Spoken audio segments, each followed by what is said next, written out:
Jeeva today பார்வையாளர்களுக்கு வணக்கம். இன்றைய நேர்காணலில் தேசிய தௌஹீத் கூட்டமைப்பினுடைய ஒருங்கிணைப்பாளர் இஸ்லாமிய மார்க்க அறிஞர் பிஜே அவர்கள்.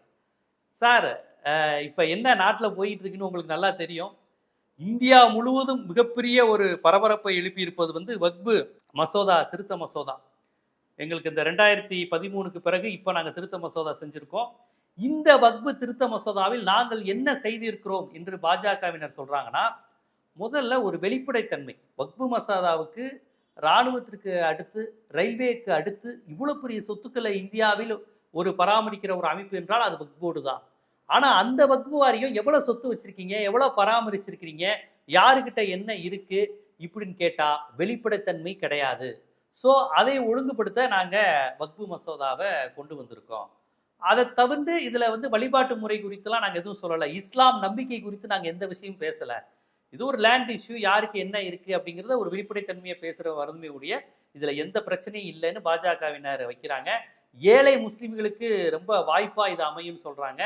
பெண்களுக்கு வாய்ப்பு இல்லாத இடங்களில் பெண்களை வக்பு மசோதா உறுப்பினர் ஆக்கணுங்கிற விஷயத்தையும் நாங்க கொண்டு வந்திருக்கோம். இப்படின்னு இவ்வளவு முற்போக்கான முஸ்லிம்களுக்கே நன்மை பயக்கிற இந்த மசோதாவை ஏன் முஸ்லிம்களும் காங்கிரஸ் கட்சியும் கம்யூனிஸ்ட் கட்சியும் திமுகவும் எதிர்க்கிறது அப்படிங்கிற வாதத்தை வலதுசாரிகளும் பிஜேபியினரும் வைக்கிறாங்க. நீங்க எப்படி பாக்குறீங்க? அதாவது இந்த வக்ஃபு பிரச்சனையை பொறுத்த வரைக்கும்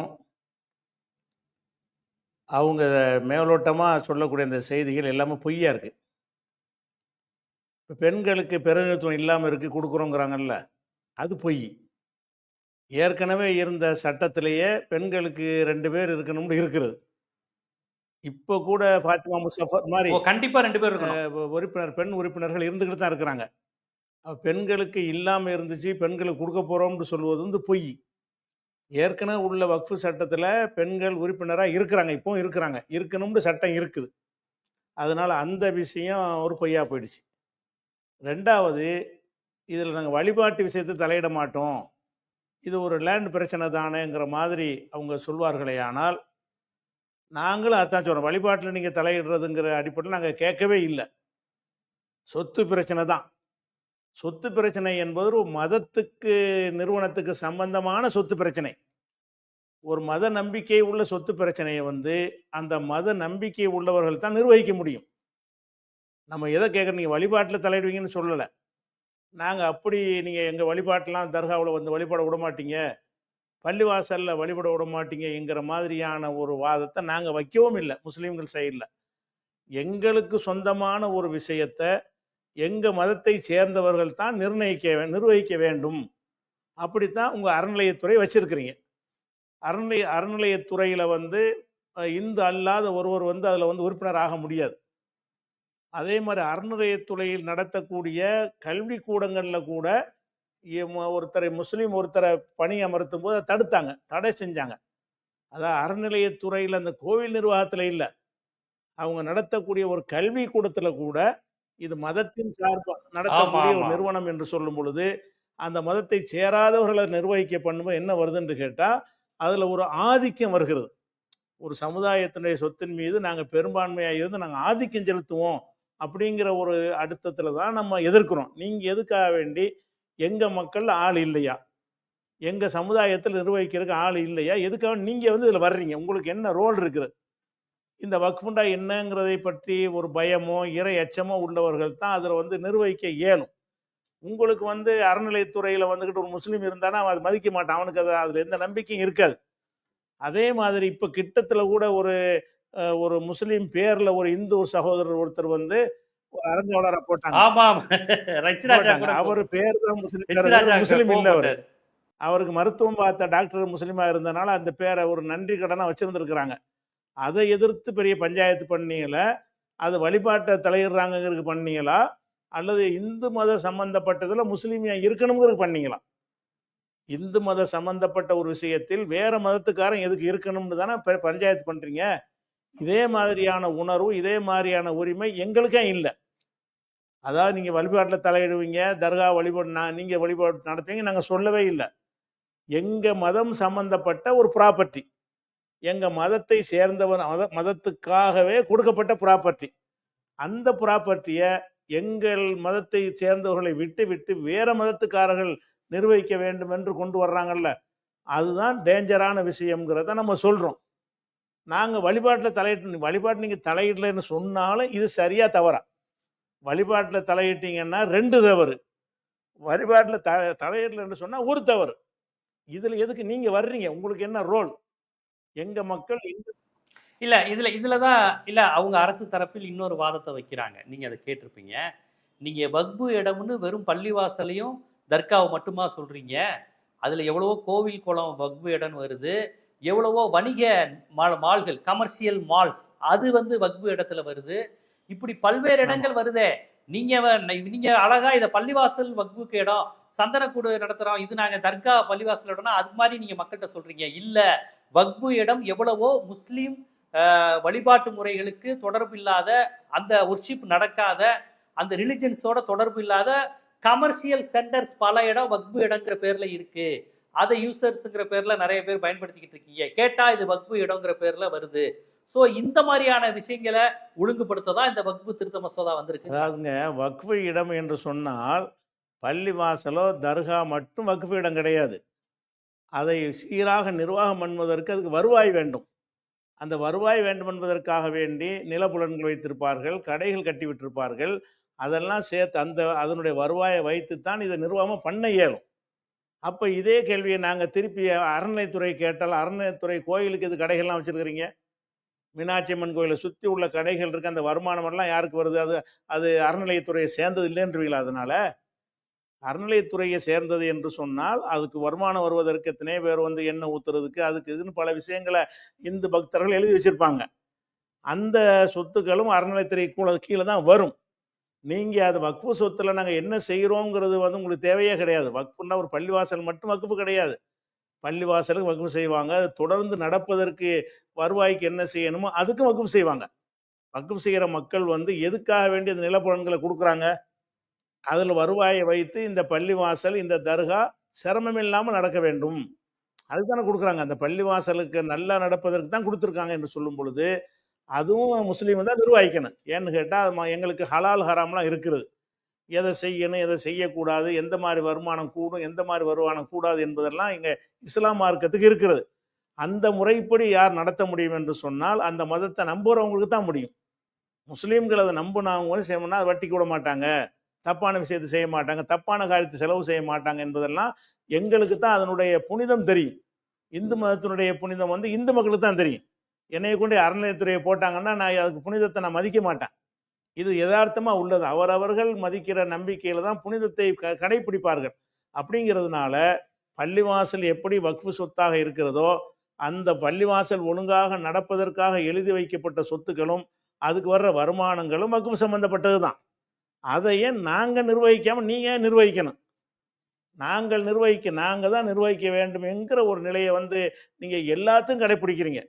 அதான் அறநிலையத்துறைக்கு அதே மாதிரி கடைப்பிடிக்கிறீங்களா இல்லையா? அப்போ அறநிலையத்துறைக்கு வந்து இதே மாதிரியான ஒரு நிலைப்பாடை நீங்கள் சொன்னால் ஏற்றுக்குருவீங்களா?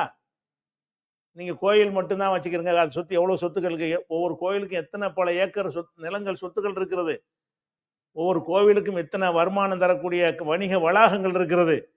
அந்த வளாகங்களை வந்து நீங்கள் நிர்வாகத்தை கையில் எடுத்துக்கிட்டு அதுக்கு ஒரு முஸ்லீமை நிர்வாகியாக போட்டால் நீங்கள் ஒத்துக்குருவீங்களா? ஒத்துக்கிற மாட்டீங்க. எங்கள் மத விஷயத்துக்கு நீ ஏன் வர்ற? எங்கள் பக்தர்கள் தந்த ஒரு விஷயம், அதில் ஏன் முஸ்லீம் ஏன் ரோல் பண்ணுறீங்கன்னு கேட்பீங்களா இல்லையா? அந்த மாதிரி வந்து இது என்ன வகையானதாக இருந்தாலும் சரிதான், இது எங்கள் மதத்துக்காக வேண்டி எங்கள் மதத்துடைய பக்திமான்களால் கொடுக்கப்பட்ட ஒரு சொத்து. பள்ளிவாசலும் கொடுக்கப்பட்டது தான். பள்ளிவாசலுக்காக எழுதி தரப்பட்ட பிற சொத்துக்களும் வணிக வளாகங்களும் அது கொடுக்கப்பட்டது தான். அந்த பள்ளிவாசல் இயங்குவதற்காக தான் கொடுக்கப்பட்டிருக்கு. அப்படிங்கிற அடிப்படையில் பார்க்கும் பொழுது இதில் வந்து பிற மதத்தவர்கள் தலையிடுவது நியாயமா? நீங்கள் ஒரு நியாயம்னா உங்களுக்கு அந்த நியாயத்தை நீங்கள் கடைப்பிடிக்கலையே, உங்களுக்கு தப்புன்னு தெரியுது. ஒரு முஸ்லீமை வந்து ஒரு பள்ளிக்கூடத்தில் வாத்தியாரை போட்டால் கேள்வி கேட்குறீங்க, எங்கள் மத நிறுவனத்தில் எப்படி நீங்கள் வரலான்னு கேட்குறீங்கல்ல? அப்போ அதே மாதிரியான உரிமைகள் எங்களுக்கு இருக்கணுமா இல்லையா? அதில் ஏதாவது முறைகேடு இருக்குது, லஞ்சம் இருக்குது, ஊழல் இருக்குன்னு சொன்னால் அதுக்கு மாற்றுவதற்கு ஏதாவது இருந்தால் காரணத்தை சொல்லி அதுக்கு தகுந்த நடவடிக்கை எடுத்தார்கள்னா நாங்கள் முதல்ல வரவேற்கிற ஆளாக இருப்போம். வக்ஃபுசத்தை காப்பாற்றுவதற்கு ஏதாவது இல்ல இல்ல இப்ப அவர்கள் இன்னொரு வாதம் வைக்கிறாங்க. அதாவது இப்ப என்ன நடக்குதுன்னா, இப்ப வக்ஃபு இடம்னு என்னென்ன இடங்கள் இருக்குன்னு பாத்தீங்கன்னா நிறைய கோவில் வருது, நிறைய குளம் வருது. அதுவும் வக்ஃபு செய்யப்பட்ட இடம்ங்கிற சொல்றாங்க. கிராம மக்கள் பலருக்கு வந்து அந்த விஷயங்கள் போகுது அப்படிங்கிறாங்க. இப்ப பாத்தீங்கன்னா அவங்க உதாரணமா சொல்றது இதைத்தான் பார்லிமெண்ட்ல கூட சொன்னாங்க. வக்ஃபு வில்லேஜ் இன் தமிழ்நாடுனாங்க. ஒரு வக்ஃபு கிராமமே இருக்குங்க. ஒரு கிராமத்தையே வக்ஃபு எங்களுக்கு சொந்தமான இடம்னு சொல்லியிருக்கிறாங்க. திருச்சி பக்கம் திருச்செந்தலை அப்படிங்கிற ஒரு திருச்செந்துறை இடத்துல அந்த கிராம மக்களுக்கு வந்து திருச்செந்துறை அப்படிங்கிற ஊர்ல ஒரு ஒரு சிவில் இஷ்யூ வருது, ஒரு லேண்ட் டிஸ்பியூட் வரும்போது போகும்போது பார்த்தா இது வக்ஃபுக்கு சொந்தமான இடம்னு சொன்னோன்னா அந்த கிராம மக்கள் அதிர்ச்சி அடைகிறாங்க, அங்க உள்ள இந்து மக்கள். அப்ப இதையெல்லாம் நாங்க எப்படி ஒழுங்குபடுத்துவது? இப்ப வந்து இதை நாங்க என்ன மாதிரி அடிப்படையில பாத்திய இது பயன்பாடு பாத்தியம்ங்கிற அடிப்படையில அவர்களுக்கு சொந்தமா, இல்ல வக்ஃபுக்கு 1000 வருஷத்துக்கு முன்னாடி கொடுத்துருக்காங்க, 500 வருஷத்துக்கு முன்னாடி கொடுத்துருக்காங்கன்னு வக்ஃபுக்கு சொந்தமா? இப்ப இருக்கிற மக்களுடைய நிலை என்ன? இப்படியெல்லாம் நிறைய கேள்வி வருதே, அதையெல்லாம் ஒழுங்குபடுத்ததான் அதை கொண்டு வந்திருக்கோங்கிறாங்க. இதை நீங்க எப்படி பாக்குறீங்க? அதாவது இதுக்கு வந்து போதுமான புரிதல் இல்லாம இந்த ஒரு கேள்வியும் அவங்க எழுப்புறாங்க. முதல்ல என்ன விளங்கிக்கணும்னா, ஒரு சொத்து வந்து ஒரு நிறுவனத்துக்கோ ஒரு நபருக்கோ உரியது என்று சொன்னால், அது வந்து நவீன காலத்துல இந்த பத்திரங்கள், ஆவணங்கள், ரெக்கார்டுகளை வச்சு தான் என்னுடைய சொத்துன்னு சொல்ல முடியும். என் பேர்ல உள்ள சொத்து வந்து உங்க பேருக்கு எழுதி ஆமா. பத்திரம் போட்டா தான் பத்திரம், பட்டா, சிட்டா, அடங்கல் இருக்குல்ல. இதுகளை வச்சு தான் சொத்துக்களை வந்து நம்ம முடிவு செய்யக்கூடிய நவீன காலத்தில் வாழ்ந்து கொண்டிருக்கிறோம். ஆனால் இதற்கு முந்தைய காலத்துல எல்லாம் இது இருக்கல. இப்போ வந்து டெல்லி செங்கோட்டை யாருக்கு சொந்தம்னு கேட்டீங்கன்னா, அது முஸ்லீம்களுக்கு சொந்தம்னு சொல்லுவாங்க. முஸ்லீம்களுக்கு சொந்தம்னா பத்திரம் வச்சிருப்பாங்களா? பத்திரம் இருக்காது. என்ன இருக்கும்னு கேட்டா, அந்த காலத்துல ஷாஜகான் மன்னர் எழுதி கொடுத்தார்ல தானமா, அந்த செப்பு பட்டயம் தான் அவங்கள்ட்ட இருக்கும். அதே மாதிரி வந்து இப்போ பழைய காலத்து கோவில்கள்லாம் இருக்கிறது. இந்த கோவில்கள்லாம் எங்க போய் பதிவு பண்ணாங்க? எந்த பத்திரப்பதிவு ஆபீஸ்ல பதிவு பண்ணாங்க? பதிவு பண்ணல. அது வந்து அந்த காலத்து மன்னர்களோ மற்றவங்களோ தானமா கொடுத்ததை, இனாமா கொடுத்ததை தான் அந்த சொத்தா வச்சிருப்பாங்க. இனாமுங்கிறதுக்குரிய அந்த ஒரு செட்டில்மெண்ட்டுக்குரிய அந்த பட்டயம் தான் வச்சிருப்பாங்களே தவிர பத்திரம் இருக்காது. ஃபர்ஸ்ட் நம்ம கவனிக்க வேண்டிய என்னன்னு கேட்டா, ஒரு சொத்து ஒருவனுக்கு சொந்தமானது என்று சொல்வதற்கு இந்த காலத்தில் வந்து பேப்பர் வச்சு சொல்ற மாதிரி, ஒரு 500 வருஷத்துக்கு முந்தின சொத்தாக இருந்தால் பேப்பர் வச்சு சொல்ல முடியாது. பேப்பர் இல்ல. 500 வருஷத்துக்கு முந்தின சொல்லுக்கு என்ன செய்யணும்னு கேட்டா, அது யாராவது மானியமா கொடுத்துருப்பாங்க அப்படிங்கிற வகையில தான் அது கிடைச்சிருக்கும். இப்ப உதாரணமா நீங்க சொல்லுகிற திருச்செந்துறைங்கிற அந்த கிராமத்தை எடுத்துக்கொள்ளும். இப்ப டாக்குமெண்ட் பண்றது பத்திரப்பதிவுங்கிறது வெள்ளக்காரங்க வந்ததுக்கு அப்புறம் தான். அதான் அது அவங்களுக்கு அப்புறம் கிடையாது. தானே அந்த பத்திரப்பதிவு துறைங்கிறதுலாம் வருது. டாக்குமெண்டேஷன். அதுக்கு முன்னாடி எல்லாமே இனாம் மற்றும் அந்த மன்னர்கள் அல்லது அந்த ஊர் பெரியவர்கள் அந்த மாதிரி ஏதாவது கொடுக்குறது அந்த கணக்குலாம் அப்படித்தானே வருது. அதுக்கு எந்த ஆமா. எவிடன்ஸும் கிடையாது. இல்ல. அது அப்படிதானா? எப்படின்னு கேட்டா, இப்ப வந்து இந்த திருச்செந்துறைங்கிற ஒரு பிரச்சனை ஊரை தானே முதல்ல ஆதாரமா முதல் பிரச்சனையை கிளப்புறாங்க. அந்த ஆமா. திருச்செந்துறைங்கிற அந்த ஊரை பொறுத்த வரைக்கும், ராணி மங்கம்மா அவர்கள் அந்த ராணியா இருக்கிற காலத்துல அவங்க என்ன செய்யறாங்கன்னா, அது ஒரு தர்கா மேல அவங்களுக்கு நம்பிக்கை வச்சு நிறைய பேர் செஞ்சிருக்கிறாங்க. இப்ப நாகூர் தர்காவுக்கு கூட இந்த சரபோஜி மன்னர்லாம் சில சொத்துக்கள்லாம் எழுதி கொடுத்தாருங்கிறாங்க. அந்த மாதிரி அடிப்படையில் என்ன செய்வாங்கன்னா, முஸ்லிம்கள் வந்து முஸ்லிம் மன்னர்கள் இந்து கோயிலுக்கு மானியமா கொடுப்பாங்க. இந்து மன்னர்கள் வந்து முஸ்லிம் வழிபாட்டு தலத்துக்கு மானியமா கொடுப்பாங்க. அந்த மாதிரி வகையில ராணி மங்கம்மா அவர்கள் செப்பு பட்டயத்துல அந்த கிராமத்தை வக்ஃபுக்கு கொடுத்துருக்குறாங்க. அது அது அது வந்து நீங்க வச்சுக்கிற பேப்பர் ஆதாரத்தை விட வலுவானது, முந்தினது. இந்த பேப்பர் ஆதாரத்துல ஓ! முந்தினது. அதுதான் ஆதாரம். Okay, okay. அப்ப செப்பு பட்டயத்துல இந்த கிராமத்தை வந்து உங்களுக்கு தருகிறேன் என்று எழுதின பிறகு, இவங்க கவனிப்பாரற்று விட்ட உடனே இருந்தவங்க எல்லாம் குடிசை போட்டுட்டு பொய்யான டாக்குமெண்ட்களை வச்சு பேப்பர்களை உண்டாக்கி என்ன செஞ்சாங்கன்னா தனக்குன்னு ஆக்கிட்டாங்க. பேப்பரை கொண்டாந்து காட்டினாலும் நீங்க என்ன செய்யணும்னா மேலே போகணுமா இல்லையா? சரிப்பா இந்த பேப்பர் வந்துச்சு. இந்த பேப்பருக்கு முந்தி என்ன இருந்துச்சு? இந்த பேப்பர் நீ வச்சிருக்கல ராஜகோபாலுக்கு சொந்தம்னு சொல்றீங்கள, நீ ராஜகோபால் யார்கிட்ட வாங்கின? நீ யார்கிட்ட வாங்கினன்னு கேட்டா, அதுக்கு முந்தி அந்த சொத்து என்னவா இருந்தது? அரசாங்க சொத்தா இருந்தது. யார் காலத்துல இருந்தது? ராணி மங்கம்மாவுடைய காலத்தில் இருந்தது. அப்ப ராணி என்ன செய்வாங்கன்னு கேட்டா, ராணி ராஜாக்கள்னா அரசாங்கத்துடைய ஒரு சொத்தை வந்து வேண்டிய ஆளுகளுக்கு தானமா கொடுப்பாங்க. அவங்க கொடுத்தாங்கன்னு சொன்னா அரசாங்கம் கொடுத்தா தான் அர்த்தம். இதுக்கு பேர் இனாமுவாங்க. இனாமுங்கிறது அரபி சொல்லு. இனாம்னு சொன்னா கிஃப்ட்னு அர்த்தம். இனாம்ங்கிற ஒரு இனாம்ங்கிறாங்கல்ல, இனாமாக அது கொடுத்துருக்குறாங்க. ராணி மங்கம்மாள் இலவசம். இனாமா கொடுத்தார்கள் என்பதற்கு ரெக்கார்டு இருந்தால், அந்த சொத்தை ஒருத்தன் ஆட்டையை போட்டு என் பேர்ல உன் பேர்ல மாத்திக்கிட்டான்னு சொன்னா, நீங்க சட்டத்தை மதிக்கிறவங்க எதை எடுத்துக்கொள்ளணும்? அது எப்படி இந்த கிராமமே இப்படி இருக்கும்னு கேட்டீங்கன்னா, அந்த கிராமத்தை தானே அந்த அம்மா ராணி மங்கம்மா தானே கொடுத்துருக்குறாங்க. ராணி மங்கம்மா கொடுத்தது பொய்ன்னு சொல்லுங்க. ராணி மங்கம்மாள் வந்து அந்த திருச்செந்துறைங்கிற கிராமம் வந்து யாருமே இல்லாத ஊரா இருந்திருக்கும். அந்த கிராமத்தை நீங்க எடுத்துக்கிறங்க. ம். இவங்க முஸ்லீம்கள் வந்து அங்க வசிக்காத காரணத்தினால கண்டுக்கிறாம போட்டிருப்பாங்க. போட்டதை வைத்துக்கொண்டு என்ன செய்வாங்கன்னு கேட்டா, இது என் சொத்து, அரசாங்க சொத்தை எல்லாம் தன் பேர்ல பட்டா போடுறாங்கல்ல, அந்த மாதிரியான ஒரு அதிகாரிகளை சரி ம். கட்டி யார் பேர்ல வேண்டாலும் யார் வாங்கலாம். அப்ப யார் பேர்ல யார் வாங்கலாம்னு இருந்தாலும் இதனுடைய அசல் என்ன, இதனுடைய துவக்கம் என்னன்னு சொன்னா ராணி மங்கம்மாள் வரைக்கும் நீங்க போகணுமா இல்லையா? அப்ப ராணி மங்கம்மாள் காலத்துல அரசுக்கு சொந்தமா இருந்ததை ராணி மங்கம்மாள் வந்து அந்த கிராமத்தை முஸ்லிம்களுக்கு வக்ஃபாக கொடுத்து விட்டார்கள் என்று சொன்னால், அதுக்கு பிறகு பேப்பர் மாறி இருந்தால் அது ஃபோர்ஜரி தானே. 420 வழக்கு போடணுமா இல்லையா? அதை ஏமாத்தி மோசடி பண்ணி இதை செஞ்சிருக்கிறாங்கன்னு எடுக்கிறதை விட்டுட்டு இந்த இந்துக்கள் வாழ்ற கிராமத்தில் எப்படி வக்ஃபு இருக்க முடியும்னு கேட்குறாங்க. இனாம் இனாம் செட்டில்மெண்ட் இருக்கிறது, செப்பு பட்டயம் இருக்கிறது, அந்த பட்டயம் பேசுகிறது. அப்போ இதை திப்பு சுல்தான் போன்ற மன்னர்கள்லாம் எத்தனை கோயில்களுக்கு செப்பு பட்டயத்தை எழுதி கொடுத்துருக்குறாங்க. அது அவங்கள்ட்ட இருக்கிற ஒரு ஆதாரம். இப்போ பத்திரமெல்லாம் போட்டு கொடுக்கல, செப்பு பட்டயத்தில் எழுதி இந்த இவ்வளோலேருந்து இவ்வளோ இடத்த வந்து இந்த கோயிலுக்கு நான் தருகிறேன் என்று திப்பு சுல்தான் கொடுத்துருக்கிறாரு. பல இஸ்லாமிய மன்னர்கள் கொடுத்துருக்குறாங்க. எதன் அடிப்படையில் கொடுத்தாங்கன்னா ரிஜிஸ்டர் ஆஃபீஸர் போய் பதிவு பண்ணி கொடுக்கல. அதெல்லாம் வெள்ளை சொல்லி பின்னாடி வந்தது. அவங்க என்ன செய்கிறாங்கன்னா செப்பு பட்டயத்தில் எழுதி ஹைதர் அலி மன்னர் அவர் இன்னாருடைய மகன் திப்பு சுல்தான் எழுதி கொண்டதுன்னு சொல்லி போட்டு அந்த செப்பு பட்டயத்தில் வந்து டைப் இது பண்ணி எழுத்தாணியால் எழுதி என்ன செய்வாங்கன்னா அது ஆவணமாக கொடுப்பாங்க. அது கல்வெட்டில் அவங்க பதிச்சு வச்சிருப்பாங்க. அதுதான் முதன்மை ஆதாரம். அதுக்கு மாற்றமாக நீங்கள் இப்போ பேப்பரில் பதிவு பண்ணிக்கிட்டீங்கன்னா நீங்கள் மாத்திருக்கின்ற அர்த்தம். அப்போ அந்த கிராமத்தை வந்து ராணி மங்கம்மாள் கொடுத்தாரா இல்லை அதை பேசுங்க. கொடுத்தார் என்று சொன்னால் அது பின்னாடி வேற பேருக்கு மாறி இருந்தால் யார் மோசடி பண்ணது? நீங்க இந்துக்கள் இருக்கிற ஊர்ல எது உணர்ச்சியை தூண்டுறீங்களே தவிர சட்டத்தின் பார்வையில பேசுங்க. சட்டத்தின் பார்வையில அது இனாமாக கொடுக்கப்பட்டதா இல்லையா? இனாம் குலத்தூர்னு சில ஊர்களுக்கு பேரே இருக்கிறது. அந்த ஊரையே இனாமா கொடுப்பாங்க. அந்த ஊர்ல வந்து முஸ்லீம்களுக்கு இனாமா கொடுத்த ஊர்ல இந்துக்கள் வசிப்பாங்க. ஏன் வசிக்கிறாங்கன்னு கேட்டா இவங்க அதை பேணுதல் இல்லாம பாதுகாக்காம ஏனோதானு விட்டுருவாங்க. சும்மா கிடக்கிற ஊர் தானு போய் யாராவது குடியிருந்துக்கிருவாங்க. கொஞ்ச நாளைக்கு குடியிருந்துட்டு என்ன செய்யலான்னு கேட்டால் நான் 10 வருஷமா குடியிருக்கிறேன் அப்படின்னு சொல்லி போய் வக்கீல்கிட்ட, தாசில்தார்கிட்ட, கலெக்டர்கிட்ட முறையிட்டு பட்டா வாங்குவாங்க. ஆனால் அந்த தாசில்தார் அவங்களாம் எதை கவனிக்கணும் என்று கேட்டால் இது யாருடைய சொத்து? அரசு சொத்தா இருந்தா அது கொடுக்கணும். அரசு சொத்துல இருந்து இந்த மங்கம்மாள் வந்து மானியமா இனாமா கொடுத்த பிறகு மாறிடுச்சு.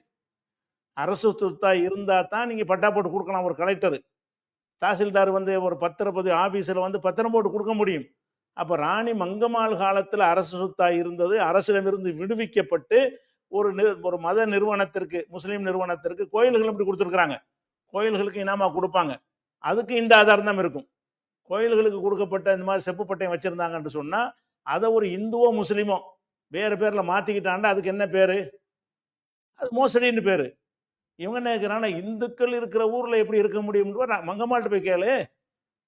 மங்கம்மாளுக்கு பிறகு நீ வந்து குடியேறிருக்குன்னு அர்த்தம். ராணி மங்கம்மாள் எழுதி கொடுத்ததுக்கு பிறகு சும்மா தானே கிடக்குது, முஸ்லீம்கள் தீண்டாம வச்சிருக்கிறாங்கன்னு சொல்லி அதுல போய் குடியேறி நீங்கள் குடியிருந்து கொண்டு நாங்கள் குடியிருக்கிறோம். இல்ல இல்ல இப்ப இந்த இடத்துல நான் நிறைய நில வழக்குல அனுபவ பாத்திய உரிமை அப்படின்னு உங்களுக்கு தெரியும். இந்த மாதிரியான வார்த்தைகளுக்கு என்ன அர்த்தம் தெரியும். நம்ம சட்டத்திலேயும் இந்த மாதிரி வார்த்தைகள் அதிகம் பயன்படுத்துவாங்க. ஆமாங்க, இது புறம்போக்கா இருந்தது. ஆனா அனுபவ பாத்திங்கிற முறையில இத்தனை தலைமுறையா இத்தனை ஆண்டுகளா நான் இந்த இடத்த பராமரிச்சு பயன்படுத்தி வந்திருக்கேன் அப்படிங்கிற அடிப்படையில் அந்த உரிமையெல்லாம் கேட்பாங்க. லேண்ட் டிஸ்பியூட்லாம் வரும்போது இதை ஒன்று கேட்பாங்க. அப்ப அந்த அடிப்படையில் இப்ப அந்த கிராமம் வந்து அனுபவ பாத்தியம் அப்படிங்கிற அந்த அடிப்படையில் அது சட்டப்படி அவங்களுக்கு சொந்தங்கிறது இன்னொரு புறம்.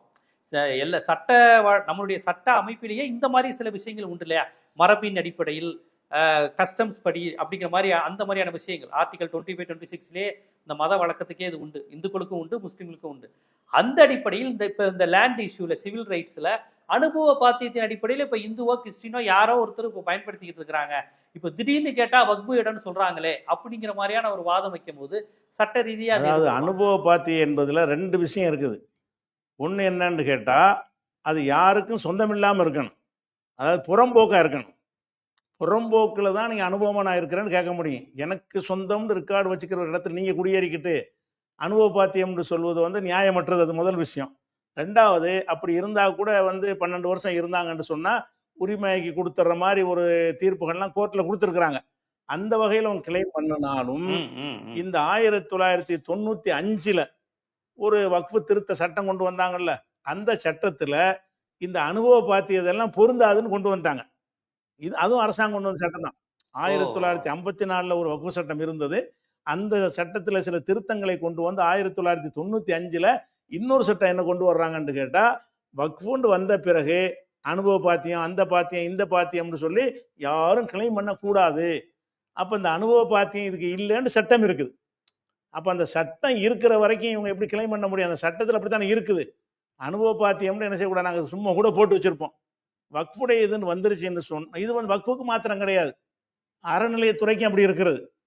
அறநிலையத்துறைக்கு சொந்தமான ஒரு விஷயத்தை வந்து நீங்க வித்தர முடியாது, சொந்தம் கொண்டாட முடியாது. வக்ஃபு இருக்கிற மாதிரியான சின்ன ஒரு வித்தியாசம் தான் இருக்கு. ட்ரிபுனல் ஒரு விஷயம் மட்டும்தான் டிஃப்ரெண்டா இருக்கே தவிர, வக்ஃபுக்கு உரிய அதே மாதிரியான சட்டத்திட்டங்கள் வந்து அறநிலையத்துறைக்கும் இருக்கிறது.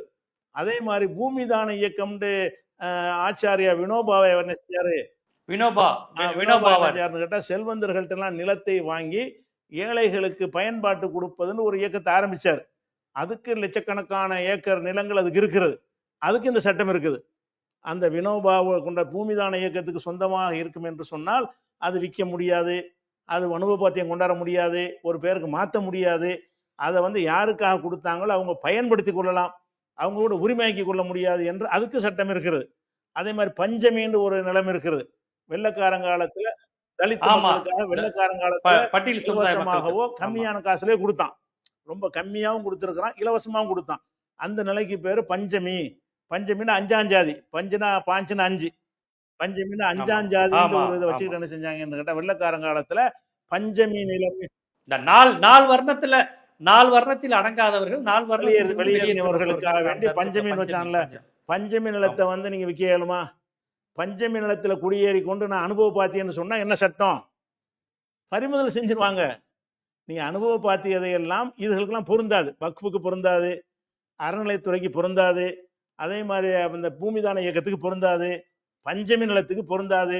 அது அல்லாத சொத்துக்களுக்கு தான் நீங்க அனுபவத்தை பேச முடியும். இது வக்ஃபு என்று வரும்போது நீங்க எதுக்கு பேர் அனுபவ பாத்தியதை? அது நீ அனுபவிக்கிறது தப்பு முதல்ல. அது வந்து 420 வழக்கு, மோசடி வழக்கு போடுற அளவுக்கு ஒரு குற்றம், அது கிரிமினல் குற்றம் அது. அதனால அது அனுபவ பாத்தியதைங்கிறது வந்து இதே மாதிரி அறநிலையத்துறைக்கு சொந்தமானதை ஒருத்தன் ஆக்கிரமிச்சுக்கிட்டான்னா என்ன சொல்லுவீங்க? 20 வருஷம் இருந்துட்டான், அனுபவ பாத்தியதைன்னா சட்டம் ஒத்துக்கிறோமா? இந்த அறநிலையத்துறை சட்டம் வந்து நீங்க 20 வருஷம் இருந்துட்டாரு, அனுபவ பாத்தியது இருக்குன்னு சொல்லுமா? நீ ஏன்டா இதை அனுபவிச்சேன்னு சொல்லுமா? சொத்தை பிடிங்கிடுவாங்க. அப்படி வாங்கி இருந்தா கூட சொத்தை பறிச்சு கோயிலுக்கு சொந்தம் ஆக்கிடுவாங்க. அதே மாதிரிதான் பூமி தானே. ஆனா இது நீங்க சொல்றது புரியுது. வக்ஃபு நிலம்னு தெரியாமலே எத்தனையோ மக்கள் அங்க குடியிருந்திருப்பாங்களே, அவங்களுக்கு இது தெரியாது. என்ன எங்க ஏமாற்றம் நிகழ்ந்தது என்று தெரியாது. அதாவது வக்ஃபுக்கு மட்டும் இது வராதுங்க. நீங்க பெரிய வசதியான ஒரு ஆளா இருந்தா எங்கெங்கயோ இடத்த வாங்கி போட்டிருப்பீங்க, உங்களுக்கே தெரியாது. உங்க கணக்கு பிள்ளைக்கு தான் எல்லாம் தெரியும். தெரியலைங்கிற ஒரு காரணத்தினால இன்னொருத்தர் சொந்தம் கொண்டாட முடியுமா? அவர் சொந்தம் கொண்டாடுவதாக இருந்தால் அவர் யாரிடமிருந்து வாங்குறாரோ அவர் யாருன்னு தெரிய வேண்டும், அவர் பேர் அந்த சொத்து இருக்க வேண்டும், அவர் யார்கிட்ட வாங்கினார் அதுக்கு ரெக்கார்டு இருக்க வேண்டும். அப்படித்தான் வாங்கக்கூடிய ஆட்கள் தான் அது கரெக்டான ஆவணங்கள் இப்படி இருக்கான்னு பார்க்கணுமே தவிர, எனக்குரிய சொத்துக்கள் எங்கெங்க இருக்குன்னு எனக்கு தெரியாம இருக்கலாம். எனக்கு தெரியாம இருந்த காரணத்தினால ஆக்கிரமிக்கிறத அனுமதிக்க முடியுமா? எனக்கு இத்தனை பணக்காரங்களுக்கு தெரியாது, எத்தனை செல்வந்தர்கள் இருக்கிறாங்க, அவங்களுக்கு எங்கெங்க என்ன வாங்க, அவங்களுக்கு உதவியாளரை வச்சிருக்கிறவர் தான் எல்லாம் தெரிஞ்சு வச்சிருப்பாரு, அவருக்கே தெரியாம இருக்கு. அந்த உதவியாளர் மண்டையை போட்டாருன்னா அவர் அப்படி அந்த சொத்தை தெருவில் கலந்துக்கிட்டு இருக்கு. அப்படி இருந்தாலும் அது அந்த சொத்தை நீங்க வந்து உங்கள்கிட்ட இருந்து நான் வாங்குறேன்னு சொன்னா உங்க பேர்ல அது இருக்கணும்ல. உங்க பேர்ல எப்போ வந்துச்சு அப்படின்னு விசாரிச்சு பார்த்தா நீங்க வாங்கணும். சொத்தை வாங்குறதா இருந்தா இவர் நம்மள்கிட்ட விற்கிறாரு, இவர் இந்த சொத்துக்கு இவர் தான் சொந்தக்காரரா, அவருக்கு இந்த சொத்து எப்படி வந்துச்சுன்னு போய்கிட்டு இருந்தீங்கன்னா ஆரம்ப ரெக்கார்டு இருக்காது, மங்கம்மாடில் போய் முடிஞ்சிடும், அறநிலையத்தில் போய் முடிஞ்சிடும். அப்போ அதனால வந்து என்ன செய்யறேன்னு கேட்டால், அந்த அனுபவ பாத்தியதை என்பது இதுக்கு செல்லாது என்று அரசாங்கத்தில் உள்ள சட்டம் சொல்லுதா இல்லையா? அது ஒன்று. அது போக என்ன செய்யறாங்கன்னு கேட்டால், 1954 ஒரு சட்டம் போட்டாங்கல்ல, சுதந்திரம் அடைஞ்சவுடனே ஒரு 7 வருஷத்துல அந்த சட்டத்தை கொண்டு வர்றாங்க, வக்ஃபு சட்டத்தை. 54 சட்டத்தில் என்ன செஞ்சாங்கன்னு கேட்டால், எல்லா விதமான இந்த செப்பு பட்டயம், மானியம், இனாமும் என்னென்ன இருக்குதோ அனைத்தையும் ஆவணப்படுத்திட்டாங்க. அதாவது எங்களுக்கு சொந்தமானது வந்து இந்த திருச்செந்துறைங்கிற ஊர்ல இந்த கிராமம் மங்கம்மாள் எங்களுக்கு தந்தது அப்படின்னு ஆவணப்படுத்திட்டாங்க. அப்போ வக்ஃபு போர்டில் என்ன செய்யுது, ஆவணத்தில் இருக்குது, எதுவும் அது எல்லாமே பாதுகாக்கப்பட்டு இருக்கிறது.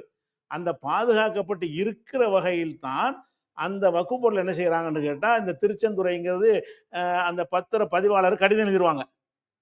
அந்த வக்ஃப் போர்டு என்ன செய்வாங்கன்னு கேட்டால், எங்கெல்லாம் கிராமங்கள் வந்து மானியமாகவோ ஏதோ ஒரு வகையில் முஸ்லீம்களுக்குன்னு கொடுக்கப்பட்டு இருக்கிறதோ அந்த ரெக்கார்டு அவங்கள்ட்ட இருக்குது. அந்த ரெக்கார்டு அடிப்படையில் என்ன செய்வாங்கன்னா, ரிஜிஸ்டர் ஆஃபீஸுக்கெல்லாம் கடிதம் எழுதிருவாங்க. உங்கள் பகுதியில் இந்தந்த ஏரியாவில் உள்ள சொத்துக்கள் எல்லாம் எங்கள் வக்ஃப் போர்டில் உள்ளதாக இருக்கிறது. அதனால் நீங்கள் யாருக்கும் நீங்கள் பதிவு செய்யக்கூடாது. பதிவு செய்யக்கூடாது என்று 1995 இயற்றப்பட்ட சட்டம் சொல்கிறது.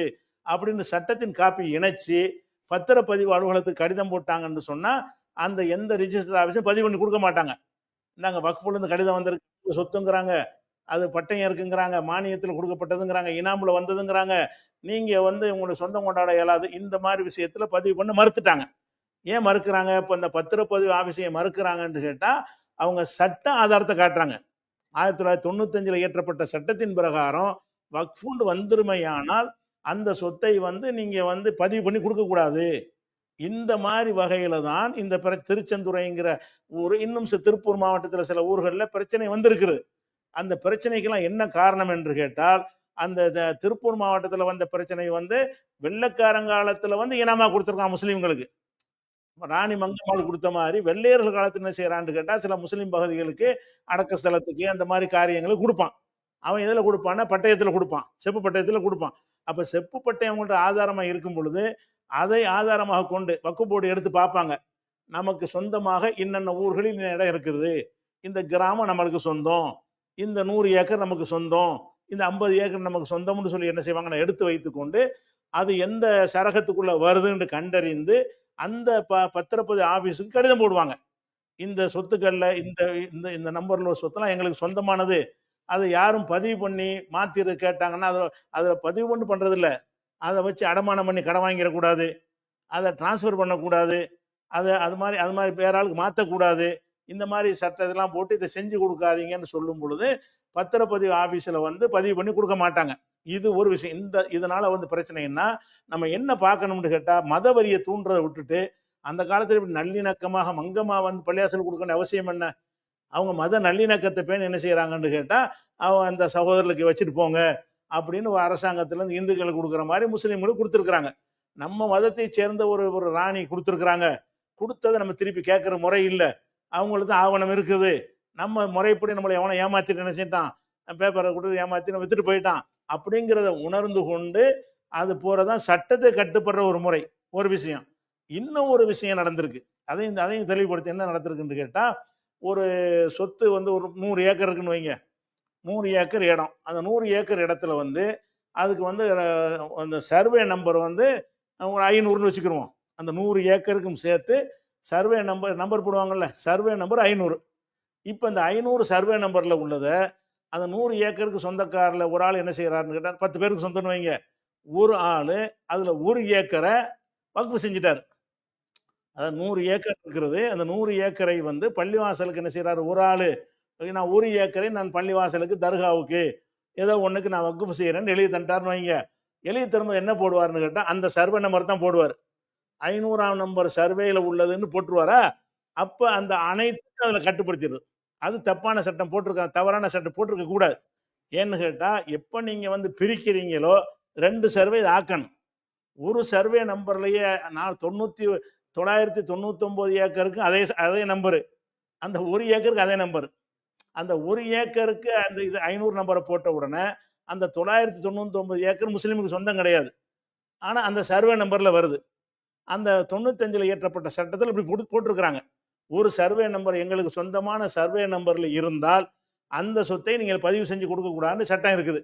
அதை வந்து அந்த போடும்போது தவறான சட்டம், அது எங்களுக்கு உடன்பாடான சட்டம் கிடையாது. நமக்கு சொந்தம் இல்லைங்கும் பொழுது அதில் 100ல் 1 பங்கு தான் எங்களுக்கு வக்ஃப் செய்யப்பட்டிருக்கிறது, 99 பங்கு வக்ஃப் செய்யலை. ஆனாலும் ஒரு நம்பருக்குள்ளே வர்றதுனால என்ன செய்கிறாங்கன்னு கேட்டால், இந்த மாதிரி பாதிக்கப்பட்ட நிறைய பேர் இருக்கிறாங்க. இதுக்கு என்ன செய்வாங்கன்னா, வக்ஃப் போர்டு அணுகுனீங்கன்னு சொன்னால் அவங்க என்ஓசி கொடுத்துருவாங்க. இது வந்து நீங்கள் இந்த இவ்வளோதான் எங்களுக்கு உள்ளது, 99 எங்களுக்கு உள்ளது இல்லை அப்படின்னு சொல்லி நீங்கள் இதை பதிவு செஞ்சு கொடுக்கலாம்னு சொல்லி இன்னைக்கு வரைக்கும் வக்ஃப் போர்டில் அதை வாங்கிட முடியும். அதான் பட்டா அந்த செப்பு பட்டயம்லாம் இருந்துச்சுன்னா இவங்களுக்கு தர அதிகாரம் கிடையாது. இந்த சர்வே நம்பர் பிரச்சனை வருதுன்னு சொன்னால், ஆமாம் உள்ளங்க எங்களுக்கு எல்லாமே எங்களுக்கு சொந்தம் கிடையாது, அதே சர்வே நம்பரை போட்டிருக்கிறோம், சர்வே நம்பரில் மாடெலாம் போட்டிருப்பான், சர்வே நம்பர்ல இங்க வடக்கே உழவு, தெற்கே 4 மால்னு சொல்றாங்கல்ல, வடக்கே உழவு, தெற்கே உழவு, கிழக்கே உழவு, மேற்கே உழவு என்ற இடம் கொண்ட இத்தனை சதுர அடின்னு சொல்லி தான் அதுல எழுதியிருப்பான். அது மட்டும் தான் அவங்களுக்கு சொந்தம். ஆனா சர்வே நம்பர் 500 போட்டு விட்டுருவான். இதுக்கு 500 தான் சர்வே நம்பரு, அதுக்கு 500 தான் சர்வே நம்பர். பள்ளிவாசலுக்கு எழுதி கொடுத்த சொத்துக்கும் அதே 500 சர்வே நம்பர்னு இருக்கும். பள்ளிவாசல் எழுதப்படாம பொது சொத்தா இருக்கும்ல, அதுக்கு 500ங்கிற நம்பர் தான் இருக்கும். அப்ப இந்த வக்ஃப் போர்டு என்ன செய்வாங்கன்னு கேட்டா, இது தப்பு இது. ஆனா வக்ஃப் போர்டு மேல தப்பு இல்ல, இந்த சட்டம் இயற்றினவங்க மேல தப்பு. அவன் என்ன செஞ்சிருக்கணும்னு கேட்டா, ஒரு கூட்டான ஒரு சொத்தை ஒரு வக்ஃப் நீங்கள் செய்வதாக இருந்தால், அதுக்கு வந்து 500 ஏண்டு போடுங்க. அது 500ன்னு போட்டீங்கன்னா, இது இந்த பிரிச்ச சொத்து 500 ஏண்டு போடுங்க. இன்னொரு 10 சென்ட் 10 ஏக்கர் பிரிச்சீங்கன்னா 500 பீண்டு போடுங்க. இன்னொரு 10 சர்வே நம்பர் மாறாது. இது வேறன்னு அழகு தனி பிரச்சனைன்னு காட்டுற மாதிரி அப்படி ஒரு வாசகம் அதுல இல்ல. அந்த தவறான ஒரு சட்டத்தை இயற்றின காரணத்தினால சிலர் பாதிக்கப்பட்டிருக்கிறாங்க. அப்படி பாதிக்கப்பட்டவர்களுக்கெல்லாம் வக்ஃப் வாரியத்துல வந்து அவங்க பிடிவாதம் பிடிக்க மாட்டாங்க. இல்ல எங்களுக்கு சொந்த மால் இவ்வளவுதான் போட்டிருக்குது. ஆனா சர்வே நம்பருக்குள்ள வருது. அதனால உங்களுக்கு பதிவு பண்ணியிருக்க மாட்டாங்க. நாங்க என்ஓசி தர்றோம். இதை கொண்டு போய் கொடுங்க, உங்களுக்கு பதிவு பண்ணி தந்துருவாங்க. அப்படி பல சகோதரர்கள் பதிவு பண்ணி கொடுத்துருக்காங்க. ஆனா அந்த சட்டத்தை முக்கியமான திருத்தணும். அது தகவல். அதாவது அதாவது சட்டமே வக்ஃப் வாரியத்துக்கு எடுத்துக்கோன்னு சொன்னாலும் இல்ல இல்ல இது நாங்க எங்களுக்கான இடம் இல்ல, இது அந்த சகோதரர்கள் எடுத்துக்கிட்டோம்னு என்ஓசி பல வக்ஃப் வாரியத்துல பல இடத்துல தந்திருக்காங்க. கொடுத்துருக்காங்க. பல இந்துக்கள் இடத்துல கொடுத்துருக்காங்க. இந்துக்களுக்கு கிறிஸ்தவர்களுக்கு அறிவிச்சாங்க வக்ஃப் போர்டுல இருந்து. இந்த மாதிரி ஒரே சர்வே நம்பர்ல உங்களுக்கு பிரச்சனை இருக்குமே ஆனால் யார் வேண்டாலும் வக்ஃப் போர்டை அணுகி நீங்க எங்கள்கிட்ட என்ஓசி வாங்கி கொண்டு போனால் எந்த பஞ்சாயத்தும் இல்லாம உங்களுக்கு பதிவு செஞ்சிடலாம் அப்படின்னு பகிரங்க அறிவிப்பு செஞ்சு கொடுத்துருக்காங்க. ஆனா பட்டயத்தின் மூலமா சொந்தமானது எழுதி கொடுக்க முடியாது உங்களுக்கு. அது எங்களுக்கு சொந்தமானது. எங்களுக்கு சொந்தமில்லாத எங்களுக்கு சொந்தம்ங்கிற மாதிரி இந்த சர்வே நம்பர்ல வர்ற குழப்பத்தினால வரும் என்று சொன்னால் அதுக்கு வக்ஃப் வாரியத்துல யார் நிர்வாகத்துல இருந்தாலும் அதை அபகரிக்க அவங்க நினைக்கல.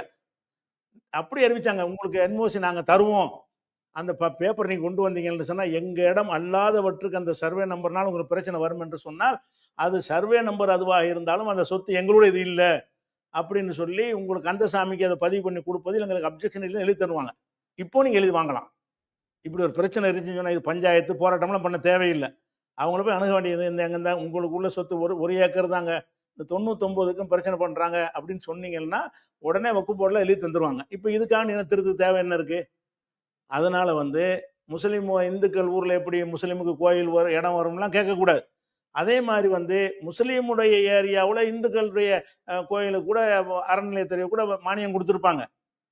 அதை முஸ்லீம் என்ன செய்ய நாங்கள் முஸ்லீம்களாக வசிக்கிறோம், இந்த ஊர்ல எப்படி வந்து கோயிலுக்கு இருக்கலாம்னு அப்படி பேசல. யாருக்கு உரியது அவன் எழுதி கொடுத்தானே இல்லையா, அதுதான் கவனிக்க வேண்டுமே தவிர நாங்கள் வசிக்கிறோம், நாங்கள் இருக்கிறோம், இத்தனை ஆண்டா இருக்கிறோம் என்பதெல்லாம் வந்து சட்டத்துக்கு வெளியே நின்று பேசக்கூடிய வாதம், சட்டத்துக்கு உள்ள நின்று பேசக்கூடிய வாதம் கிடையாது. அது ஒரு விஷயத்தை நம்ம பார்க்கணும். இல்ல அதான் வக்ஃப் மசோதா, இந்த திருத்த மசோதாவில் இப்ப அவங்க குறிப்பிட்டது எல்லாம் இந்த மாதிரி வக்ஃப் மசோதா வக்ஃபுக்கு உட்பட்ட இடங்களில் இந்துக்களோ கிராமமோ கோவிலோ இருந்தா அதை அப்படியே நாங்க எடுத்துக்கிறோம் அப்படின்னு சொல்றதுதான் இந்த வக்ஃப் மசோதாவின் நோக்கம். அப்படித்தானே? அப்படி சொல்லலாமா? முதல்ல அப்படி சொல்லலாமா? நம்ம ராணி வந்து அதை எழுதி கொடுத்துருக்குறாங்க. நம்ம ராணின்னா ஒரு அரசாங்கம்னு அர்த்தம். இப்ப மோடி அரசாங்கத்துல ஒரு சொத்தை வந்து எனக்கு எழுதி தந்துட்டாங்கன்னு சொன்னா அடுத்து ஒரு அரசாங்கம் வந்து அதை திருப்பி வாங்க முடியுமா?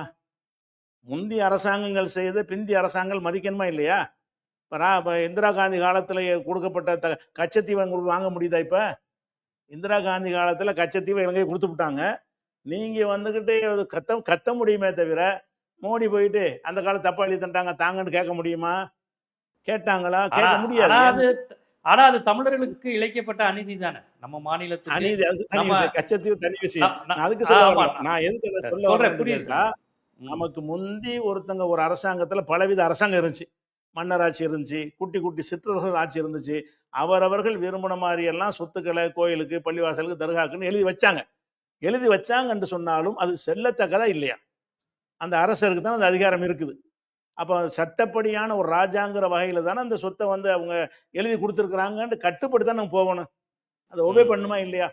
ஒரு முஸ்லீம் கோயிலுக்கு ஒரு முஸ்லீம் கிராமத்தை ஒரு மன்னர் எழுதி கொடுத்துட்டு போயிட்டாரு, நாங்கள் அதை ஒபே பண்ணணும். ஏன்னாட்டா அந்த மன்னருக்கு சொந்தமானதை எல்லாமே அரசுக்கு சொந்தமானதெல்லாம் மன்னருக்கு சொந்தம்னு ஆயிரும். மன்னருக்கு சொந்தமான ஒரு சொத்தை வந்து ஒரு கோவிலுக்கு எழுதி கொடுத்துட்டாருன்னு சொன்னா முஸ்லீம்களாகிய நாங்க என்ன செய்யணும், அதை ஒபே கட்டுப்படணும். சரி, எங்க ராஜா எழுதி கொடுத்துட்டாரு, அதை நாங்கள் கட்டுப்படுறோம், நீங்களே வச்சுக்கிறங்க. இதுதான் ஒரு நல்லிணக்கத்துக்கு உள்ளதும் அறிவுபூர்வமானதுமான ஒரு விஷயம். சான்றுலே பெரிய சான்று வந்து இந்த பட்டயங்கள் தான், இந்த பத்திரங்களை விட. எல்லா கண்டிப்பா. மீனாட்சி அம்மன் கோயில்ல இருந்து திருப்பதி கோயில்ல இருந்து எதுக்குமே பத்திரம்லாம் இருக்காது. பட்டயங்கள் தான் வச்சிருப்பாங்க. அத வச்சு தான் சொந்தம் கொண்டாட முடியும். அதனால வந்து அந்த மாரி ஒரு விஷயத்துல இந்த வக்ஃப் போர்டு பிரச்சனை வரும்பொழுது, இந்த ஊர்ல எப்படி முஸ்லீமுக்கு குடுப்பாங்கன்னு கேட்க முடியாது. நீங்க ஏன் முஸ்லீமுக்கு குடுத்த ஊர்ல போய் நீங்க குடியேறினீங்கன்னு நாங்க திருப்பி தான் கேட்க முடியும். ம். அந்த வக்பு திருத்த மசோதா பார்ப்பதற்கு ஏதோ ரொம்ப ஒரு பிராட் மைண்டோட இருப்பது போன்ற ஒரு தோற்றம் கொடுத்தாலும், நாங்கள் எங்கள் சொத்துக்களை முஸ்லிம்கள் சூறையாடுகிறார்கள், அபகரிக்கிறார்கள் என்பது போன்ற ஒரு பரப்புரை செய்யப்பட்டாலும், அதை ஆற அமர உட்கார்ந்து சட்டத்தின் அடிப்படையில், நியாயத்தின் அடிப்படையில், வரலாற்று பார்வையில் அடிப்படையில் இதை எப்படி புரிந்து கொள்ள வேண்டும்? தொல்லியல் அடிப்படையில், மன்னராட்சி அடிப்படையில், சட்டத்தின் அடிப்படையில், பிரிட்டிஷ் சட்டம் அடிப்படையில், இந்தியன் கான்ஸ்டியூஷன் அடிப்படையில், வக்பு போர்டு அடிப்படையில் இத்தனை பிரிவுகளில் பார்த்தாலும் இதில் நேர்மை எங்க இருக்கிறது, நியாயம் எங்க இருக்கிறது, உள்ளது உள்ளபடி இது யாருக்கு சொந்தம்ங்கிறத ரொம்ப விரிவா எடுத்து வச்சீங்க. வெறும் முஸ்லிம்கள் அதோட என்று பார்க்காம பதிவு பண்ணிக்கிறேன். இன்னும் ஒரு தகவல் என்னன்னு கேட்டா, இந்த வக்ஃபுல அவங்க திருத்தம் கொண்டு வர்றாங்கல்ல, திருத்தங்கள் வந்து ஒரு சொத்துக்களை பாதுகாப்பதற்குன்னு உள்ள எந்த திருத்தமா இருந்தாலும், யாரு கொண்டு வந்தாலும் நம்ம வரவேற்க வேண்டியதுதான். பிஜேபின்னு அப்படி பார்க்க தேவையில்ல. அந்த சொத்துக்கு நன்மை தரும் என்றால். ஆனா இவங்க கொண்டு வந்த திருத்தம் அப்படி இருக்குதாங்கிறத நீங்க அத பதிவு பண்ண வேண்டியிருக்கு. என்னன்னு கேட்டா, அந்த சொத்துக்கள வந்து நிர்வகிக்கிற அந்த வக்ஃப் போர்டுல வந்து முஸ்லிம் அல்லாதவர் கம்பல்சரியா 2 பேர் இருக்கணுங்கிறாங்க. ஆமா 12 ஆமா மெம்பர்கள் கம்பல்சரியா 2 முஸ்லிம் அல்லாதவர்கள் இருக்கணுங்கிறாங்க. சரி அது இருக்கிற இல்ல நியாயமான்னு கேட்டா, எந்த நியாயமும் அதுல இல்ல. ஏன்னா இது மத சொத்து இது. மதம் இல்ல சம்பந்தப்பட்ட ஒரு அதுக்கே ஒரு பணிகளுக்காக காரணம் சொல்றாங்க. வெளிப்படைத்தன்மை இல்லாம இருக்கு. அதுதான் ரைட் பிரச்சனை. மற்ற சரி. இந்துக்களோ யாரோ போகும்போது வக்ஃப் போர்டுக்கு போகும்போது வெளிப்படைத்தன்மைக்கு எல்லா முஸ்லிம்கள் மட்டும் தானே வெளிப்படைத்தன்மை இருக்கிறீங்க. ஆ. ம். சரி வெளிப்படைத்தன்மைங்கிறீங்கள, இப்ப அறநிலைத்துறையில உள்ள எல்லா சொத்தும் வெளிப்படைத்தன்மையா இருக்குமா? இப்படி யாருக்கும் தெரியுமா அத பத்தி? வெளிப்படைத்தன்மைக்கு என்ன அர்த்தம்னா, அதுல உள்ளவங்களுக்கு தெரியும். பொதுமக்களுக்கெல்லாம் தெரியாது. எல்லாம் வெளிப்படைத்தன்மை தான். வக்ஃப் போர்டுல கேட்டீங்கன்னு சொன்னா, வெளிப்படைத்தன்மை இருக்க போய் தானே நோட்டீஸ் அனுப்புறான். பதிவு பண்ணி குடுக்காதேன்டு. வெளிப்படைத்தன்மைக்கு என்ன அர்த்தம்னு கேட்டா, நாட்டுல உள்ள அத்தனை குடிமக்களுக்கும் தெரியும்ங்கிறாங்க. அப்படி கிடையாது. அரசாங்கத்துல எத்தனையோ சொத்துக்களுக்கு வந்து வெளிப்படைத்தன்மை இல்ல. எங்களுக்கெல்லாம் தெரியாது, உங்களுக்கெல்லாம் தெரியாது. ஆனா அரசாங்கத்துல ஆவணம் கரெக்ட்டா இருக்கும். அப்ப வெளிப்படைத்தன்மைங்கிறது வந்து வக்ஃப் போர்டுல இருக்கிற அனைவருக்கும் தெரியும். இந்த என்னென்ன சொத்து இருக்குது, யார் யாருக்கு இருக்கு, யார் யார் அபகரிச்சுக்கிட்டு அது இருக்காங்கிற அவ்வளவு கவர்மெண்ட் தெரிஞ்சுக்க வேணாமா? அது கவர்மெண்ட் தெரிஞ்சுக்க வேணாமா? கவர்மெண்ட் கீழ தானே வக்ஃப் போர்டு இருக்குது. வக்ஃப் போர்டு வந்து தன்னாட்சி அமைப்பு கிடையாது. வக்ஃப் வாரியத்தை நிர்ணயிக்கிறதே வந்து ஒரு ஆளுகிற அரசாங்கம் தங்களுக்கு வேண்டியவர்களை நியமிக்கிறது. அவங்க கேட்டா இவங்க குடுத்தாகணும். என்னென்ன வக்ஃப் போர்டுல இருக்குது என்று கேட்டால் குடுப்பாங்க. அதனால வெளிப்படைத்தன்மை இல்லைங்கிறது தப்பான வாதம். அரசாங்கத்துக்கு வந்து அனைத்துக்கும் வக்ஃப் போர்டு வந்து அவங்களுக்கு பயந்து தான் நடப்பாங்க. கவர்மெண்ட்டுக்கு பயந்து தான் நடப்பாங்களே தவிர, அது வெளிப்படையா தான் இருக்குது. அது ஒரு விஷயத்து. 2வது என்னன்னு கேட்டாங்க. இன்னொரு விஷயத்து என்னன்னு கேட்டா, அந்த எம்எல்ஏக்கள், எம்பிக்கள் 2 பேர் இருக்கணும்னு ஏற்கனவே ஒரு சட்டத்துல இருக்குது. அதுல எப்படி இருக்குன்னு கேட்டா, 1995ல போடப்பட்ட சட்டத்துல வந்து 2 முஸ்லிம் எம்எல்ஏக்கள், 2 முஸ்லிம் எம்பிக்கள் இருக்குது. இவங்க என்ன செய்றாங்கன்னா, 2 முஸ்லிம்ங்கிற வார்த்தைய நீக்குறாங்க. 2 எம்பிக்கள், 2 எம்எல்ஏக்கள். அந்த 2 எம்பின்னு யாரா இருக்கலாம்? இவங்ககிட்ட தான் பிஜேபிக்கு முஸ்லிம் எம்பி எம்எல்ஏ இல்லையே. இருக்க மாட்டாங்க. அப்ப அப்ப அதுவும் முஸ்லீம் இல்லாம போயிடுறாரு. அதாவது எம்பிங்கிற வர்றவரும் முஸ்லீம் இல்லாம இருப்பாரு. எம்எல்ஏன்னு வர்றவரும் முஸ்லீம் இல்லாம இருப்பாரு. முஸ்லீம் இல்லாத 2 பேர் நியமிக்கணும்ங்கிறாங்கல்ல, அதுலயும் 2 பேர் முஸ்லீம் இல்லாம இருப்பாங்க. 11 பேர் கொண்டதுல வந்து 6 பேர் நான் முஸ்லீமா போயிருவாங்க. 2 எம்எல்ஏ முஸ்லீம் கிடையாது, 2 எம்பி முஸ்லீம் கிடையாது. இவங்க முஸ்லீம் அல்லாதவர் நியமிக்கணுங்கிற அந்த சட்டத்தின்படி கிடைக்கக்கூடிய அந்த 2ம் முஸ்லீம் கிடையாது. அப்ப 11ல வந்து 6 பேர் முஸ்லீம் அல்லாதவர்கள் வந்தாங்கன்னு சொன்னா, இது என்ன மாதிரியான ஒரு சமூக நீதி? இது காப்பாத்துறவங்க செய்யற ஒரு வேலையா? நீங்க அரசாங்கத்துல எவ்வளவு உங்க கை பெருசா இருக்கிறது, அதை என்ன செய்யலாம்? அதை நீங்க விசாரிக்கலாம். அது இன்னொன்னு நான் சொல்லிடுறேன். இந்த வக்ஃப் சம்பந்தமாக வந்து நீதிமன்றத்துக்கு போகக்கூடாதுன்னு ஒரு சட்டம் ஒண்ணு இருக்குங்க. அதைத்தான் முக்கியமா கேட்கறாங்க. அந்த வக்ஃப் போர்டை ஆதரிக்கக்கூடியவர்கள்லாம் வக்ஃப் போர்டை வந்து பிரச்சனை வந்துச்சுன்னா கோர்ட்டுக்கு போக முடியாது நீங்க. வக்ஃப் போர்டில் வந்து பதிவு செய்யக்கூடாதுன்னு சொல்லிட்டாங்கன்னா அதான் தீர்ப்பு. நீங்க நீதிமன்றத்தை அணுக முடியாது. ஏன்னு கேட்டால் அதுக்குன்னு தனியா ட்ரிபுனல்னு சொல்லி தனியாக அது வந்து வாரியம் அமைச்சு வச்சிருப்பாங்க. அந்த அதுல தான் போய் இந்த கேஸ் கொடுக்க முடியும். அப்படிங்கும் பொழுது எந்த ஒரு விஷயத்தை இந்த திருச்செந்தூர் விஷயத்துக்கு கூட அவங்க கோர்ட்டுக்கு போக முடியாது. வக்ஃப் வாரியம் சொல்லிச்சு அது வாரியத்தில் போய் முறையிட்டுக்கிறங்கன்றுவாங்க. அந்த தீர்ப்பாயத்துல தான் பேசணும்னு ஒன்று சொல்றாங்கல்ல, அது ஒரு கேள்வியா கேட்கறாங்க. அது நியாயமானது. அது சரி, நானும் சரியில்லைங்கிறேன். ஏன் சரியில்லைங்கிறேன்னு கேட்டா, அந்த தீர்ப்பாயத்துல தான் முறையிடணுங்கிற என்ற ஒரு காரணத்தை வைத்துக்கொண்டு இந்த வக்ஃப் போர்டுல இருக்கக்கூடிய நிர்வாகிகளா இருக்கக்கூடியவர்கள் பல லட்சங்களை கொள்ளையடிச்சிருக்கிறாங்க. அவங்களுக்கு எதிராக நான் கோர்ட்டுக்கு போக முடியல. அந்த தீர்ப்பாயத்தில் முறையிட வேண்டியிருக்கு. இந்த தீர்ப்பாயத்தில் முறையிடணும் என்ற இந்த ஒரு சட்டம் இவர்கள் முஸ்லீம்களுடைய வக்ஃபு சொத்தை வக்ஃபுடைய அதிகாரிகளும் அந்த உறுப்பினர்களும் கொள்ளையடிப்பதற்கும் உதவுகிறது. இவங்க அடுத்தவன் வந்து கோர்ட்டில் போய் முடக்கிடுவான் என்ற காரணத்தை காட்டி கொண்டு அந்த சட்டத்தை கொண்டு வர்றாங்க. அதனால தீர்ப்பாயத்துக்கு போகாம கோர்ட்டுக்கு போகணும்னு திருத்தினாங்கன்னா நாங்கள் வரவேற்போம். கோர்ட்டு தான் சரியான முறை. கோர்ட்டில் வச்சு தான் என்ன ஓகே. செய்யணும், அது தீர்க்கணும். அந்த அந்த அப்படிதானே தி- இருக்கு. தி- அப்படித்தானே கொண்டு வந்திருக்காங்க இல்லையா? அப்படித்தானே கொண்டு வந்திருக்காங்க. அது கொண்டு வந்திருக்காங்க. அது கொண்டு வந்திருக்கு. அதெல்லாம் அப்படி கொண்டு வரல. ம். கோர்ட்டு ம். கொண்டு வராம கலெக்டர் கொண்டு வர்றாங்க. மாவட்ட கோர்ட்டுக்கு ஆட்சியர் அதிகாரம் கிடையாது. மாவட்ட டிஸ்ட்ரிக்ட். யாருக்கு சொந்தம்னு பிரச்சனை வந்துச்சுன்னா கலெக்டர் முடிவு எடுப்பாரு. கலெக்டர் எப்படி முடிவு எடுப்பாரு? அரசாங்க சார்பு முடிவு எடுப்பாரு. ஒரு அரசாங்கம் வக்ஃபு சொத்தை எங்க சொத்துன்னு சொல்லிட்டார்கள்னு சொன்னா அது தீர்ப்பு கலெக்டர் அளிப்பாரு. கலெக்டர் யாரை சார்ந்து அளிப்பாரு? அரசாங்கத்தை சார்ந்து அளிப்பாரு. ஆனால் நம்ம நீதிமன்ற கலெக்டர் தான் இருக்கக்கூடாதுங்க. நாங்க வாரியமும் வேண்டாம், தீர்ப்பாயமும் வேண்டாம், கலெக்டரும் வேண்டாம். எல்லா கோர்ட் கேஸும் கோர்ட் எப்படி கோர்ட்டு நீங்க கீழ் கோர்ட்டு மேல் கோர்ட்டு இருக்கு, அப்படி இருக்கட்டும். அதுல அது சட்டத்தின்படி விசாரிப்பாங்க. அதனால இப்ப இருக்கிறதுலையும் வந்து அங்க தீர்ப்பாயத்தை காலி பண்ணிட்டு கலெக்டர் சில பேர் தீர்ப்பாயத்தை போட்டு விட்டாங்க. இப்போ கலெக்டர் என்ன மாதிரி தீர்ப்பளிப்பாரு? அதை விட இன்னொரு விஷயம், எந்தெந்த சொத்துக்களை வந்து அரசாங்கம் வந்து கைவசப்படுத்தி இருக்கிறதோ அந்த சொத்துக்கள் எல்லாம் இந்த சட்டம் வந்ததிலிருந்து அரசுக்கு தான் சொந்தம்ன்றாங்க. அரசாங்கமே பல சொத்துக்களை இந்த வக்ஃபு சொத்துக்கள்ல வாடகைக்கோ எதுக்கோ குடியிருப்பாங்கல்ல, இந்த தேதி சட்டம் பாஸ் ஆனதுக்கு பிறகு அந்த சொத்துக்கள் எல்லாம் அவங்களுக்கு தான் சொந்தம், அரசுக்கு தான் சொந்தம்ன்றாங்க. அப்ப அந்த சொத்துக்களை கைப்பற்றுறதுக்கு தான் இந்த வேலைங்கிறது பளிச்சுன்னு தெரிகிறது. அதனால வந்து இதை கண்டிக்கத்தக்க பல அம்சங்கள் இருக்கிறது. ஊழல் லஞ்சம்லாம் வக்குப்பூர்ல இருந்துச்சு என்பதற்கு திருத்தம் கொண்டு வந்தீங்கன்னா ஆதரிப்பை நாங்கள் 90ல இருந்து சொல்லிக்கிட்டு இருக்கிறோம். வக்குப்பு வாரியத்தை இருக்கக்கூடாது, கலைக்கணும்னு சொல்லி. அதனால அந்த விஷயத்துல நாங்க தெளிவா இருக்கிறோம். ஆனா இப்ப கொண்டு வந்த சட்டம் வந்து அப்படி இல்லை. முஸ்லீம்களுடைய அந்த வக்குப்பு சொத்தை வந்து அது சூறையாடணும், வேணுங்கிற ஆளுக்கு தாரை வார்த்து கொடுக்கணும், அதிகார வர்க்கத்தை கலெக்டரை வைத்துக் கொண்டு என்ன செய்யணும், அந்த சொத்துக்களை எல்லாம் ஒண்ணுமில்லாம ஆக்கணும்னு தான் முயற்சி பண்றதுக்கு எடுத்திருக்கிறாங்க என்பதுதான் ஒட்டுமொத்த முஸ்லீம்களுடைய ஒரு சந்தேகம். கண்டிப்பா ரொம்ப ஒரு விரிவான நேர்காணல்.